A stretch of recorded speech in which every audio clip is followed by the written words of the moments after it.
আপনারা দেখছেন লিপি ডিজিটাল। চোখ রাখবো আজকের খবরের দিকে। বাঁকুড়ার আম্রপালি এবার প্রতিযোগিতার দৌড়ে পাড়ি দিল দিল্লি। লাভের মুখ দেখতে চাইছেন আম চাষিরা।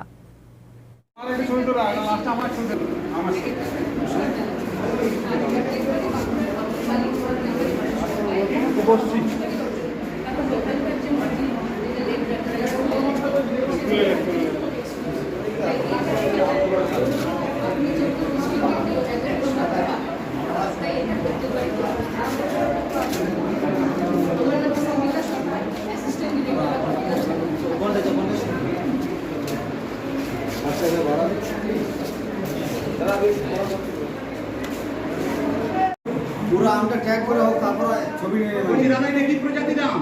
এটা Thailand 4 KG. Thailand 4 kg. One piece mango is 4 kg. Thai 4 KG. কত? থাই 4 কেজি এর নাম। আচ্ছা, আমেরিকান রেড পালমার। এটা জাপানিজ মিয়াজাকি। এটা পাপায়া ম্যাঙ্গো। কাটিমন ম্যাঙ্গো। এটা কিং অফ চাকাপাত। বলে আপনার নাম? হ্যাঁ, আমার নাম নিত্যানন্দ গোড়াই। আমার অ্যাড্রেস গঙ্গাজলঘাটি ব্লক কাঁকটোর গ্রাম। তো আমি মিশ্র ফলের বাগান, বিশেষ করে আমের আমার কাছে 100-র বেশি ভ্যারাইটিস আছে।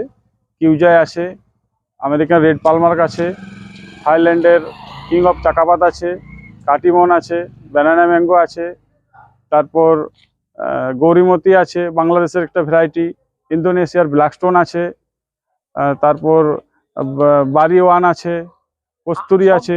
সব থেকে বেশি আমের দাম কোনটা? মিয়াজাকি। এখন মার্কেটে মিয়াজাকির সব থেকে ডিমান্ড বেশি। 5,000 টাকা পার পিস বিক্রি হয়। তারা গিফটের জন্য নিয়ে যায়, কেউ শখের বসে খাওয়ার জন্য নিয়ে যায়। বাকি কিউ যায় 500 টাকা পার পিস, থাই কেজি 300 টাকা পার পিস নিয়ে যায়। কোথায় কোথায় পাড়ি দিয়েছে কোথায় আপনার আম? আমার আম কলকাতা পর্যন্ত গেছে, এদিকে আমাদের দুর্গাপুর গেছে, এদিকে বাঁকুড়ার মেলার সময় কিছু গেছে। বাইরে? না, তার দেশের বাইরে এখনো সেরকম সুযোগ হয়ে ওঠেনি। এই দিল্লি যাচ্ছেন? আজকে দিল্লি যাচ্ছে। দিল্লিতে কতটা জায়গা করে নিতে পারবে? চ্যালেঞ্জ হবে। চেষ্টা তো আমার আছে অনেকখানি জায়গায় অর্জন করার। তারপর যেয়ে দেখি। এই প্রথমবার যাচ্ছি, এবছর আমার দিল্লি প্রথমবার। কতটা খুশি আপনি?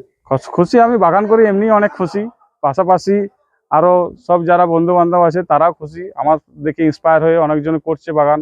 আমি উদ্যোগতা দিচ্ছি দেশি ফলের সঙ্গে সঙ্গে বিদেশি ফল কিছু করার জন্য, যাতে চাষিরা একটু সফলতা পায়, বাগান প্রেমীরাও যাতে একটু কিছু পয়সার মুখ। আমার নাম নিত্যানন্দ গোড়াই।